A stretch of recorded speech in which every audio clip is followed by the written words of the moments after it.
नमस्कार दोस्तों। तो चलिए एक नया वीडियो स्टार्ट करते हैं। अब तक हमने सी प्रोग्रामिंग में फॉर्मूला बेस्ड प्रोग्राम बनाना सीख लिया था। हमने कंडीशन भी कैसे लगाना है प्रोग्राम में और कब लगाना है ये भी जान लिया था।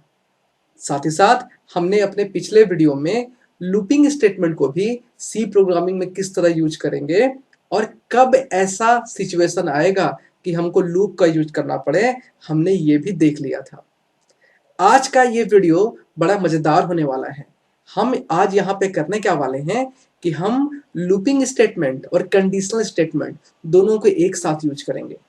हम यहाँ पर आज कुछ ऐसे प्रॉब्लम को सॉल्व करेंगे, कुछ ऐसे सी के प्रोग्राम बनाएंगे जिसमें आप लूपिंग स्टेटमेंट और साथ ही साथ कंडीशनल स्टेटमेंट दोनों को यूज करना सीख पाओगे। तो चलिए आज का वीडियो स्टार्ट करते हैं। सबसे पहले हम करेंगे क्या कि चलिए एक नया फाइल क्रिएट करते हैं। मैंने F5 की प्रेस किया जिससे ये आपके पास ये जो ब्लू स्क्रीन था ये जूम हो गया। हमको करना क्या है, सबसे पहले मैं आपको दिखा रहा हूं बना के आउटपुट कि हमको क्या करना है। हम चाहते हैं कि यूजर से हमको एक नंबर इनपुट कराना है, एंटर ए नंबर,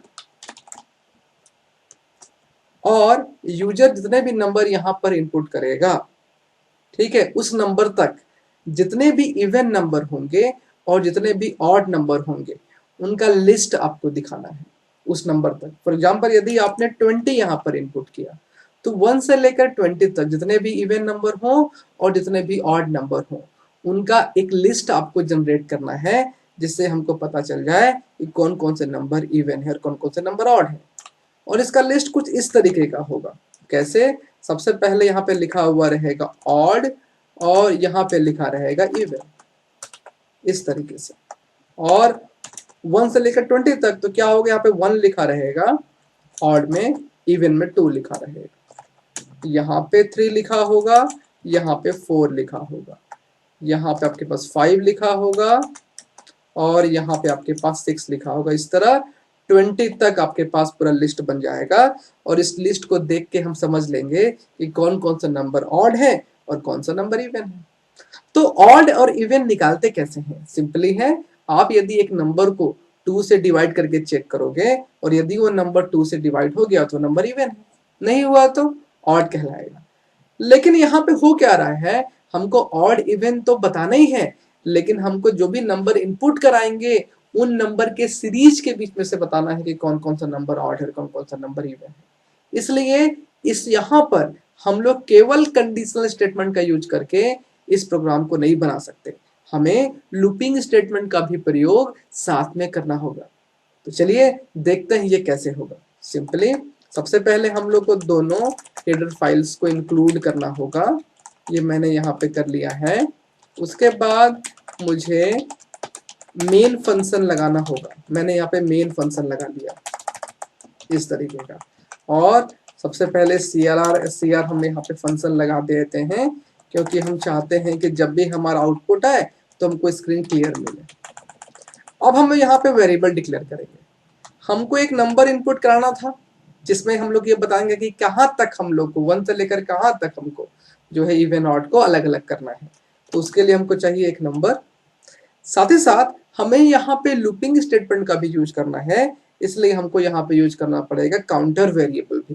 तो लीजिए मैंने यहाँ पर एक काउंटर वेरिएबल लगा दिया, आई है कि नहीं। अब हम लोग इनपुट कराएंगे यूजर से, जिसमें लिखेंगे एंटर ए नंबर, प्रिंटफ लिखते हैं, नेक्स्ट लाइन लिखते हैं, एंटर ए नंबर। यहाँ पे हम लोग एंटर ए नंबर कर दिए इस तरीके का। और हम लोग फिर स्कैनफ करके %d की सहायता से उस वेरिएबल को n में स्टोर कर देंगे। आ गया। अब मैंने आपको क्या बोला कि जो भी नंबर आप इनपुट कराओगे 1 से लेकर वहां तक, तो जाहिर सी बात है कि आपको लूप चलाना पड़ेगा, आपको लूप को एग्जीक्यूट करना पड़ेगा। स्टार्टिंग तो 1 से ही करना पड़ेगा हमको, लेकिन कहां तक? जितना नंबर यूजर इनपुट कराता है वहां तक। मीन्स यूजर ने जो नंबर इनपुट कराया है उस नंबर को हमने कहां पे स्टोर किया? n में, तो n तक। और इस तरीके से हम लोग i++ कर देंगे। क्यों? क्योंकि हम चाहते हैं i का जो वैल्यू है वो एक एक करके इंक्रीज हो। अब इस लूप के अंदर हम लोग को i को टेस्ट करना है। आई को कंडीशन के साथ चेक करना है कि क्या आई जो है वो 2 से डिवाइड हो रहा है कि नहीं हो रहा है। तो हम करेंगे क्या, हम लोग यहाँ पे लिखेंगे क्या कि क्या आई को 2 से डिवाइड करने पर उसका रिमाइंडर 0 आता है। यदि ऐसा हुआ तो जाहिर सी बात है कि वो इवन कहलाएगा, है कि नहीं। और यदि ऐसा नहीं हुआ तो जाहिर सी बात है कि वो ऑड कहलाएगा। एकदम सिंपल है। तो हमको देखो करना क्या है, यदि आप यहाँ पे आउटपुट को ध्यान से देखो ऑड जो है बिल्कुल यहीं पे प्रिंट हो रहा है, जबकि जो हमारा इवन है वो एक टैब लेके प्रिंट हो रहा है। तो हम करेंगे क्या, सिंपली जो हमारा इवन नंबर वाला है ये वाला, हम उसको एक टैब देके प्रिंट करेंगे, मीन्स प्रिंट एफ। आज हम लोग एक और नए एस्केप सीक्वेंस को पढ़ने वाले हैं और वो है टैब। ऐसा टैब लगाना है, टी करेंगे तो एक टैब देके प्रिंट होगा और हम लोग यहाँ पे आई को प्रिंट कर देंगे सिंपली इस तरीके से। लेकिन यदि वो ऑड हुआ, देखो यदि ये वो ऑड हुआ, देखो हर एक ऑड नंबर एक एक लाइन नीचे आके प्रिंट हुआ है। तो हम करेंगे क्या कि यदि वो ऑड हुआ तो एकदम सिंपल है, हम करेंगे क्या कि नेक्स्ट लाइन का यूज करेंगे और फिर हम लोग आई को प्रिंट कर देंगे इस तरीके से, एकदम सिंपल। तो सिंपल है, हमको जैसा आउटपुट चाहिए था हमने लूपिंग स्टेटमेंट और कंडीशन स्टेटमेंट की सहायता से अपने प्रोग्रामिंग में इस तरीके से चेंज कर दिया। अब एक बात और, हमको शुरुआत में ऑड और इवन भी प्रिंट करना था, तो हम उसको लूप के अंदर नहीं कर सकते, हमको उसको लूप के बाहर में करना पड़ेगा। हम प्रिंटफ लिखेंगे और हम लोग यहाँ पे नेक्स्ट लाइन लिखेंगे शुरुआत में और ऑड लिख देंगे, फिर एक टैब प्रेस करेंगे और फिर इवन लिख देंगे इस तरीके से, एकदम आसान है। तो इससे क्या होगा कि एक बार स्क्रीन पे ऑड और फिर इवन प्रिंट हो जाएगा। यदि यही चीज यदि लूप में होता तो वो बार बार प्रिंट होता, जो गलत हो जाता। तो इस तरीके से हमारा प्रोग्राम का डिजाइन हो जाएगा। हम इसको सेव कर लेते हैं, सेव एज में गए और मान लेते हैं ईओ नाम से हम लोग इसको सेव कर रहे हैं, evenod.c के नाम से।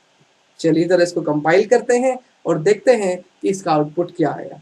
तो हम लोग यहाँ पे इसको कंपाइल कर रहे हैं, उसके बाद हमने रन कराया, हमसे बोल रहा है नंबर देने के लिए, मान लीजिए मैंने दिया 20 और जरा देखते हैं इसका आउटपुट क्या आया। देखो ऑड इवन, ऑड में देखो 1 3 5 7 9 11 13 15 17 और 19, और इवन में देखो 2 4 6 8 10 तक आ गया, 20 तक आ गया यहाँ पे। तो कितना आसान था यहाँ पे ऑड और इवन को अलग अलग डिस्प्ले कराना, और वो भी कहाँ तक, जो भी नंबर हम लोग इनपुट कर रहे हैं वहां तक। तो देखा कितना आसान था लूप के साथ में यूज करना किसको, कंडीशन स्टेटमेंट को। तो ये डिपेंड करता है कि आपको किस तरीके का आउटपुट चाहिए, आपके प्रोग्राम का रिक्वायरमेंट क्या है। इस तरीके से यदि आप करेंगे तो आसानी से जो है वो आप कंडीशन स्टेटमेंट और लूपिंग स्टेटमेंट दोनों को ही कंबाइन करके एक प्रोग्राम बना सकते हैं। तो देखा कितना आसान था इवन ऑड निकालना, वो भी एक नंबर इनपुट कराने के बाद ही। ठीक है, तो अगर आपको ये वाला वीडियो अच्छा लगता है तो आप जो है जरूर इस वीडियो को लाइक कीजिए, आप मेरे चैनल को सब्सक्राइब कर लीजिए, क्योंकि जैसे ही मैं कोई नया वीडियो अपलोड करूंगा तो आपको उसके बारे में तुरंत पता चल जाएगा, है ना। और हाँ, अगर वीडियो आपको पसंद है तो अपने दोस्तों के साथ में इसको जरूर शेयर करें। तो आज के लिए इतना ही, इस वीडियो में हम लोग यहीं तक बातें करेंगे। अभी चलते चलते इसको हम लोग यहाँ पे इसको क्लोज कर लेते हैं और फिर हम लोग अपने नेक्स्ट वीडियो में मिलते हैं। Thank you.